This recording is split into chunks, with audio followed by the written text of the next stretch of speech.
예, 국내 코로나 확진자 수 하루 만에 다시 두 자릿수로 떨어졌습니다. 다소 진정세를 보이고 있지만 최근 들어서 20대 확진자 가운데 중증 환자가 잇따라 발생하면서 우려가 커지고 있는데요.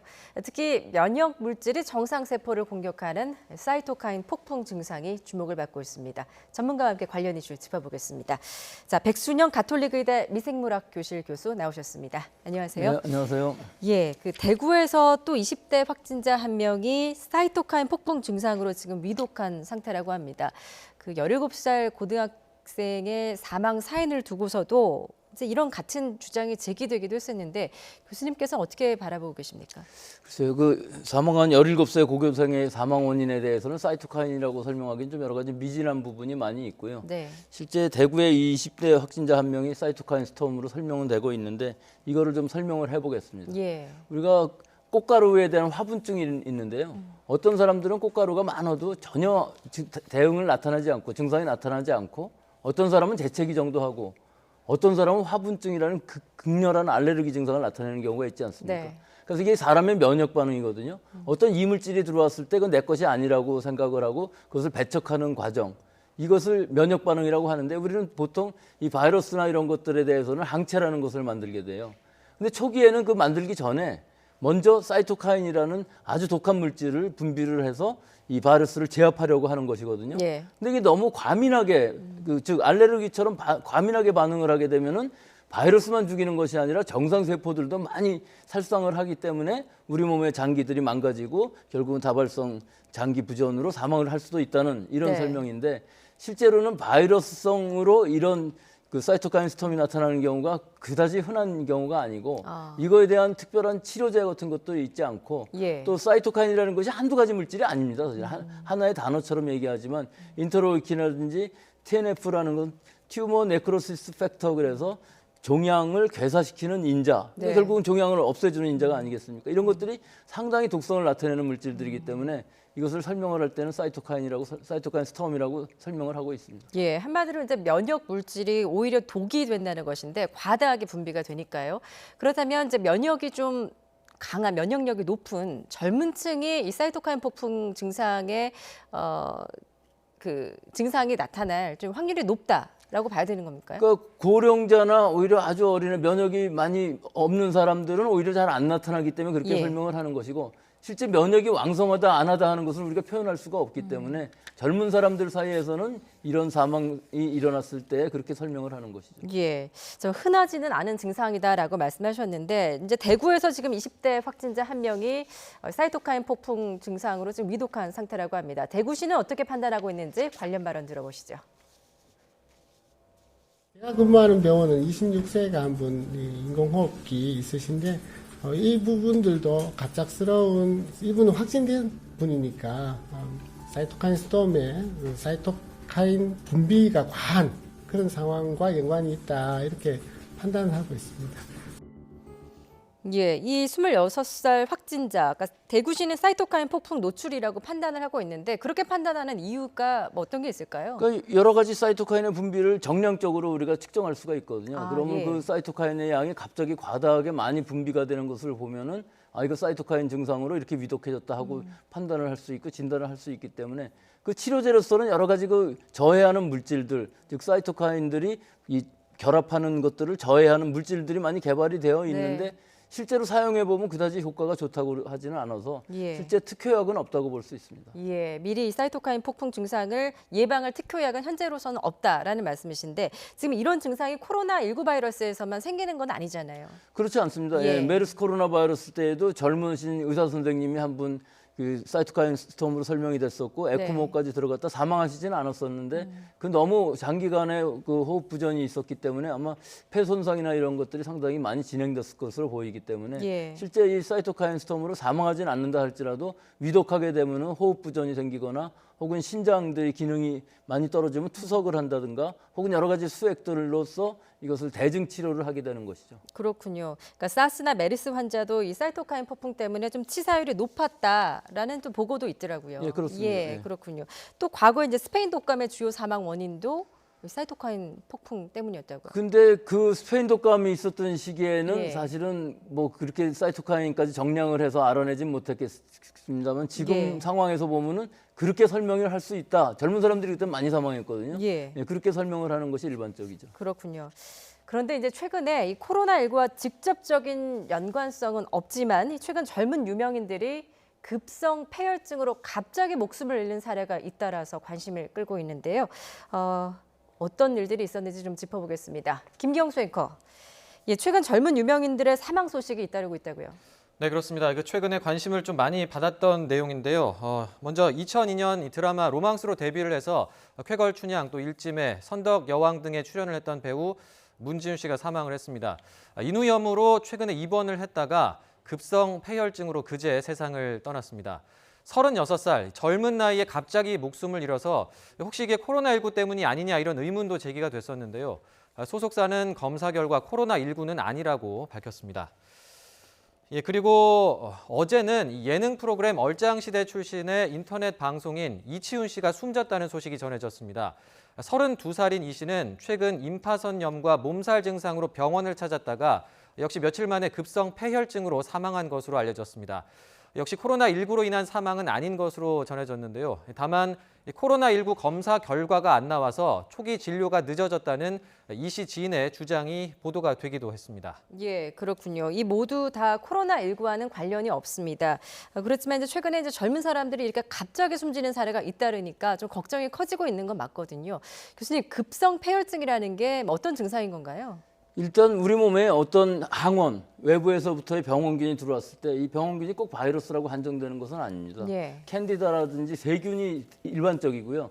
일단 이런 감염원이 들어왔을 때 우리 몸은 반응을 하게 되는데 오히려 이 급성 폐혈증으로 가는 경우에 있어서는 면역력이 떨어져 있는 경우가 더 많이 있거든요. 네. 그래서 온몸의 면역 반응이 과다하게 일어나는 건 마찬가지지만 이런 균들의 증식들에 의해서 전신이 면역 반응이 일어나고 결국은 사망하게 되는, 결국 저혈압이 돼서 폐혈성 쇼크가 일어나서 사망하는 경우가 많고요. 예. 일단 고열이 먼저 나고 호흡수가 증가하고 심박수가 증가하면서 여러 가지 부종들이 생기고 이런 증상들이 나타나면서 혈압이 떨어지고 그 폐혈성 쇼크에 의해서 사망하는 경우가 많기 때문에 네. 일반적으로 선제적으로 항생제를 처리를 하게 되면은 이 세균의 감염이 어느 정도 막아지거든요. 예. 그러니까 여러 가지 방법들을 쓰기는 하는데 실제로 항생제가 안 들을 때는 우리가 이것을 바이러스성 폐렴 뭐 이렇게 설명을 해요. 근데 폐혈증하고 상관없지만 예. 일단 폐렴인 경우가 많고요. 호흡기계인 경우. 다른 여러 가지 세균의 감염증인 경우에 있어서는 항생제들이 대부분 듣기 때문에 예. 이 방법은 폐혈증이라는 것은 결국은 이 갑자기 사망하는데 원인을 모를 경우가 상당히 많이 있습니다. 즉 항생제가 듣지 않는 경우에는 바이러스일 수도 있지만 네. 항생제의 내성인 세균들도 있을 수가 있거든요. 예. 그래서 이런 반응들을 다 합쳐서 폐혈증이라고 그러고 급성으로 일어나는 것은 너무 급격하게 가기 때문에 바로 사망을 하는 경우가 생기고 원인을 모를 경우가 많이 있습니다. 예, 이런 사례들 같은 경우에는 이제 면역력이 낮아져서 급성 폐혈증에 걸리는 거라면 그 지금 조금 전에 말한 사이토카인 폭풍 증상과는 좀 관련이 없다라고 봐야겠군요. 그런데 지금 여기서 중요한 부분은 이 모든 바이러스들을 다 검사할 수 있는 대로 다 했는데도 안 나오는 경우거든요. 네. 그렇지만 항생제도 또 듣지 않는다. 이런 상황이 되면은 이것은 폐혈증이라고 볼 수가 있는 것이죠. 그렇군요.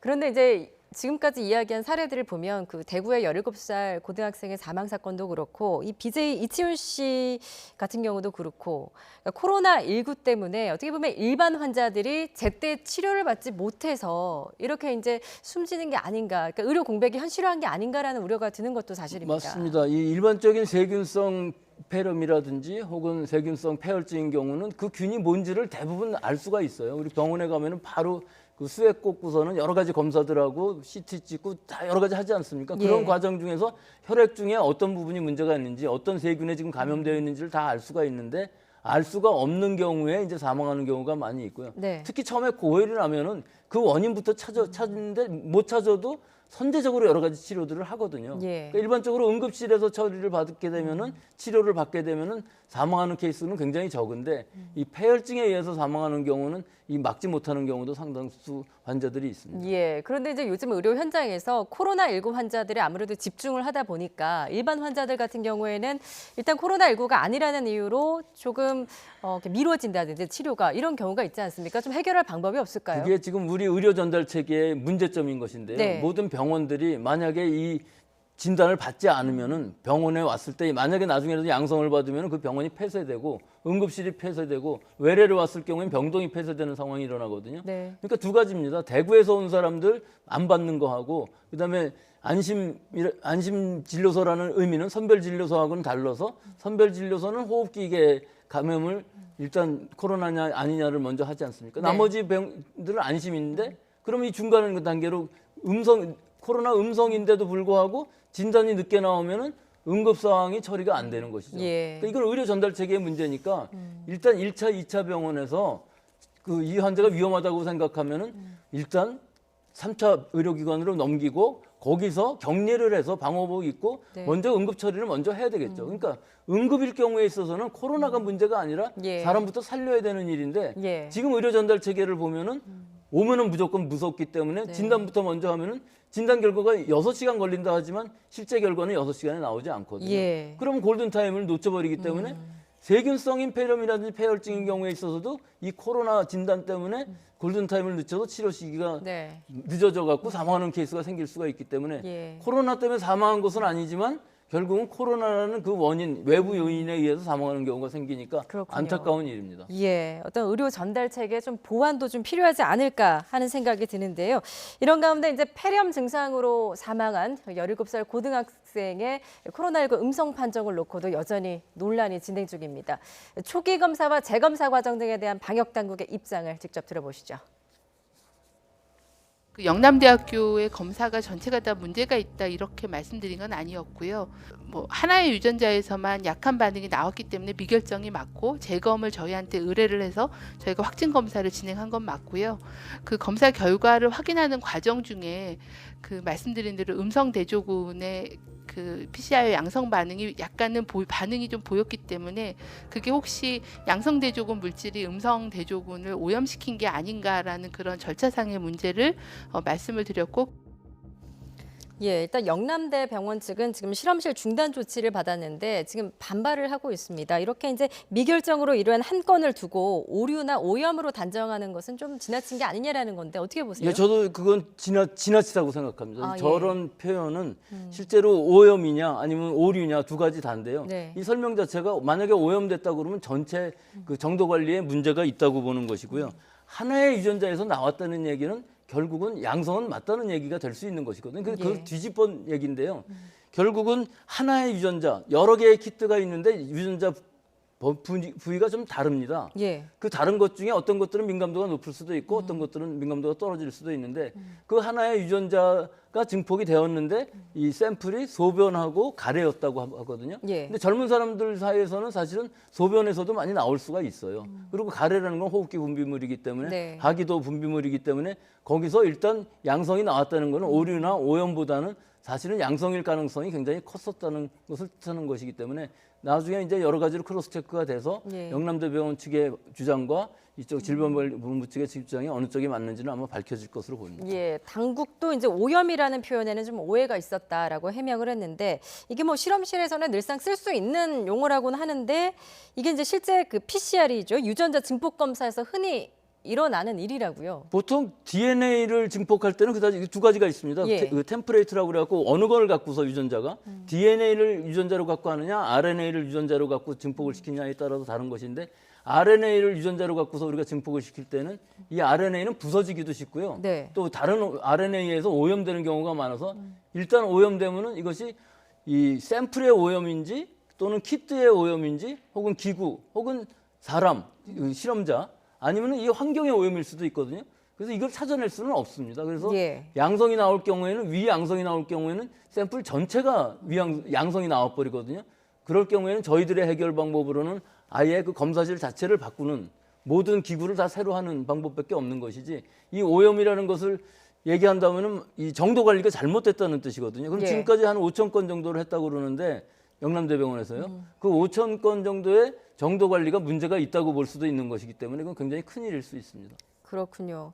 이제 당국 같은 경우에는 이제 검체 재검사를 하는 과정에서 뭐 인플루엔자 뭐 등등 8가지 호흡기 바이러스에 대해서 이제 검사를 했는데 모두 음성 판정이 나왔다라고 했습니다. 그래서 사인을 두고 이제 주치의가 판단한 영역이다라고 밝혔거든요. 근데 이제 코로나 음성이라면은 좀 어떤 사인이라고 지금 교수님께서는 좀 보고 이거는 계십니까? 사인을 밝힐 수가 없는 상황이죠. 예. 이 부모님들이 부검을 하지 않는다고 그랬으니까 폐렴으로 사망하면서 다발성 장기 부전이 일어난 건 맞지만 예. 이거 보통 표현을 할 때 우리가 세균성 폐렴이나 이런 것들은 다 알 수 있기 때문에 이런 진단을 내리지만 항생제가 듣지 않고 모든 바이러스가 음성으로 나왔을 때는 그냥 바이러스성 폐렴이라고 그러고 자기 자신의 면역력에 의해서 치료가 완치가 되지 않는 한 사망하는 경우가 굉장히 많거든요. 예. 그래서 이 진단명 자체가 굉장히 애매하고 실제로 원인을 모르는 원인 모를 폐렴으로 사망하는 경우가 상당히 많이 있기 때문에 지금 우한 폐렴 같은 경우도 처음에 우한 폐렴이라고 이름을 지은 이유가 우리가 코로나라는 걸 알기 전에는 예. 우한에서 일어난 원인 모를 폐렴이다 그래서 이름을 그렇게 지었던 것이거든요. 네. 근데 그 원인을 찾아놓고 보니까 코로나 바이러스다 그래서 코비드 19이라는 이름이 생긴 것이고 예. 실제로 그 이외에도 여러 가지 화학 물질이라든지 다양한 방식에 의해서 폐렴이 일어나기 때문에 이 폐렴에 의해서 사망하는 것은 맞지만 원인을 밝혀내기는 쉽지 않은 경우도 많이 있다 하는 것을 말씀드립니다. 그렇군요. 이제 최근 젊은 층에 이제 확진자 사례가 굉장히 빈발하기 때문에 젊은 층도 안심할 수만은 없는 게 아니냐라는 지금 의견이 나오고 있고 미국 CDC에서도 젊은 층도 안심할 수만은 없다. 또 WHO에서도 경고를 했거든요. 교수님께서 어떤 조언을 좀 해주시겠습니까? 이건 굉장히 중요한 발언인데요. 예. 아마 미국에서 역학조사를 해서 이게 이렇게 빨리 나오지는 않았을 겁니다. 아마 우리나라 역학조사 또는 임상 경과도 그렇고요. 아마 중국의 임상 결과들을 보고서 표현을 한 것 같은데요. 실제로 젊은 사람들 경우에 있어서는 증상은 굉장히 약하지만 호흡기계뿐만 아니라 소화기계에도 많이 감염이 된다는 것이 알려져 있어요. 예. 그 이외에도 다른 장기들에도 감염이 되는데 실제로 호흡기 증상이 다 없어진 다음에 자기가 무증상으로 또는 경증으로 나았는데도 불구하고 소화기계, 장 같은 데에는 있을 수가 남아 있어가지고서 결국은 다른 사람을 오염시킬 수 있다는 결론이 날 수 있거든요. 예. 그래서 소변이나 대변 같은 변기를 닦고서 결국은 일어나라 하는, 닦고서 물을 내려라 하는 것이 이것이 비말로 날라오면서 감염될 수가 있기 때문에 다른 사람이 그런 상황이기 때문에 이것은 결국은 손을 통한 경구 감염이 일어날 수가 있어요. 호흡기계 바이러스인데도 불구하고 예. 소변이나 대변에 의해서는 음식물을 먹을 때 혹은 물에 오염되어 있는 것처럼 감염이 될 경로가 있기 때문에 네. 그것을 우려한 것이고 젊은 사람들도 꼭 경증으로 끝나는 것이 아니라 장기 손상이 일어날 수 있기 때문에 예. 조심해야 된다 하는 것이 방역당국의 미국 방역당국의 얘기고 예. 중국에서도 그런 케이스가 상당히 많이 있었습니다. 예, 그리고 전 연령층에서 지금 안심할 수만 없는 상황이다라는 점을 다시 한번 강조를 해드리고요. 지금 해외 코로나19 그 확산세가 굉장히 무섭습니다. 이제 국내는 그래도 두 자릿수로 다시 내려앉았는데 지금 유럽의 상황이 굉장히 심각하지 않습니까? 지금 이 단계에서 뭘 가장 좀 유의해야 될 거라고 생각을 하십니까? 우리가 방역이라는 것은 어떤 증상이 있는 사람을 방역을 할 수 있고 뭐 검역을 할 수 있는 것인데 지금 유럽의 상황을 보면은 완전히 만연된 상황이거든요. 네. 그래서 우리나라에서 지금 내린 조치가 모든 유럽에서 오는 입국자들을 일단 전수조사해서 진단을 네. 하겠다 하는 것과 유증상, 무증상으로 나눠서 유증상인 사람들은 일단 진단을 전부 하고 그중에서도 장기 체류자인 경우에 있어서는 2주간 또 내국인인 경우에 2주간 격리를 하겠다 하는 것이기 때문에 결국은 다 무증상이고 음성이라야 밖으로 나갈 수가 있는 것이고 예. 또 단기 체류자인 경우에 있어서요. 매일 연락을 해갖고 발열 체크, 증상 체크를 해서 2주간 동안 우리 특별 입국 절차처럼 하겠다는 얘기니까 이거 이상의 방역은 있을 수가 없죠. 예. 근데 문제는 유럽만 지금 그러냐 하면은 미국의 상황을 봐도 이게 지금 엄청나게 폭발적이니까 이 들어오는 해외에서 들어오는 사람들이 증상이 있는 사람들이 너무 많다 보니까 방역 당국이 이걸 다 막을 수가 없어서 예. 지금 이 정도 하고 있는데 아마 더 확대해야 될 수도 있을 것 같고요. 예. 미국의 경우에 있어서 아직까지는 그 정도는 아니지만 아마 저 확산세로 봐서는 미국도 지역사회 전파가 만만치 않아 보이고 또 동남아시아는 원래 그랬었고요. 예. 일본마저도 방역을 하지 않기 때문에 지금 나타나지 않는 것이지 언젠가는 저 폭발할 것이라는 외신 보도들도 많이 있었거든요. 예. 그래서 제가 개인적으로 생각하는 것은 지금 이 시기에 우리도 일본에서 들어오는 외국인들은 전부 2주 격리를 시키는 것을 먼저 했으면 어떨까 하는 생각도 예. 드는 것이 일본에서 그 입국 제한을 더 연장한다고 그러거든요. 예. 근데 일본은 아무 근거도 없어요. 근데 우리는 어떤 근거를 댈 수 있냐 하면은 일본은 방역이 확실치 않아서 우리는 의심되니까 2주간 격리시키겠다. 그것도 자비로 하라고 지금 외국인들 즉 유럽에서 들어오는 외국인들은 그 경비를 다 주고 있거든요. 예. 일본의 경우는 경비도 주지 말고 하는 것이 좋지 않을까 저는 개인적인 생각입니다. 예, 그러니까 지금은 이제 유럽발 입국자 전원에 대한 진단 검사를 하고 또 이제 14일간 장기 체류자는 격리를 실시하기로 했는데 이거를 이제 일본이라든지 다른 나라로도 좀 확대를 해야 되지 않냐라는 의견이신 거죠. 예, 그렇습니다. 예. 자, 한 가지만 더 여쭤볼게요. 지금 해외, 그러니까 유럽이나 미국 코로나 상황과는 반대로 중국, 그러니까 후베이성을 비롯한 중국에서는 지금 이틀째 신규 확진자가 0명이거든요. 이에 대해서는 좀 어떤 의미 부여를 할 수 있을까요? 지금 0명이긴 한데 네. 해외에서 역유입되는 환자들은 상당히 또 한 자릿수 정도 혹은 10몇 명씩 나온다고 하거든요. 예. 근데 그전에도 중국의 사태가 굉장히 심각했을 때도 보시다시피 그 진단 검사라는 게 정확도 즉 이 민감도가 그다지 높지가 않았었어요. 그래서 예. 실제로 그 바이러스에 감염되어 있는 사람들이 음성으로 나온 케이스가 굉장히 많았거든요. 그렇기 때문에 지금 0이라는 얘기는 반반 정도 믿을 수밖에 없는 것이 실제로는 그 진단에서는 유전자 증폭 진단에서는 안 잡히지만 네. 그 폐렴 증상을 일으키는 사람들이 상당히 있을 것으로는 보이는데 예. 중국 당국에서 그렇게 발표를 하니까 그건 역학 정보로서 우리가 뭐 어쩔 수는 없지만 그 민감도의 문제는 말씀드리고 싶습니다. 예, 알겠습니다. 지금 말씀 중에 또 속보가 하나 들어왔는데요. 경북 경산시에 있는 서요양병원에서 지금 무더기로 추가 확진자가 발생했다라는 속보가 들어왔습니다. 보건당국이 이제 서요양병원을 전수 검사를 해봤더니 환자와 종사자 등 32명이 또 추가로 코로나19 확진 판정을 받았습니다. 이로써 이 서요양병원에서 확진자는 최소 33명으로 늘었는데요. 서요양병원 같은 경우에는 이제 어제 50대 간호조무사가 코로나19 확진 판정을 받았습니다. 이 병원에는 환자 199명, 또 의료진과 직원 135명이 생활을 하고 있는데 지금 무더기로 추가 확진자가 또 발생을 했다라는 속보 전해드립니다. 자, 교수님 이것도 한번 짚어보겠습니다. 지금 뭐 이제 전체 확진자 수는 좀 뭐 진정세에 접어들었다고는 하지만 지금 뭐 이런 요양병원 지금 뭐 전수조사를 하고 있기 때문에 계속 무더기로 나오고 있는 것 같은데 이런 산발적인 그 감염에 대해서는 좀 어떻게 봐야 될까요? 이게 지금 대구 경북에서만의 일이 아니고 네. 전국적으로 요양병원, 요양원은 굉장히 취약 지역이고 우리가 이 코로나 사태라는 것이 처음부터 감염증이 나타났을 때부터 요양원이나 요양병원 굉장히 주의해야 된다는 말은 모든 사람들이 다 하고 있었는데 또 이 환자가 많이 발생하고 있을 때 예. 지난달에는 전수조사까지도 했습니다. 그런데도 아직도 나오고 있는 것은 사실은 방역 당국에서 좀 미비한 점도 물론 있었지만 네. 우리나라 요양병원, 요양원이라는 데가 얼마나 지금 취약한지 예. 또 그 의료진 또는 간병인 같은 사람들이 상당히 그 인력난에 사람들을 바로 채용할 수밖에 없는 상황이기 때문에 지역사회 전파라든지 혹은 여러 가지 감염이 되어 있는데도 불구하고 일을 하는 경우도 있고 네. 실제로 그 요양병원 안에서 증상이 나타났는데도 계속 일하는 사람들이 있었기 때문에 이 굉장히 면역력이 떨어져 있는 일반 병원에서는 예. 입원이 되지 않는 장기 고령의 환자들이 기저질환이 아주 깊은 환자들이 많기 때문에 네. 감염도 잘 될 뿐더러 중증으로 가서 사망하는 케이스도 굉장히 많아서 예. 결국은 우리나라 전체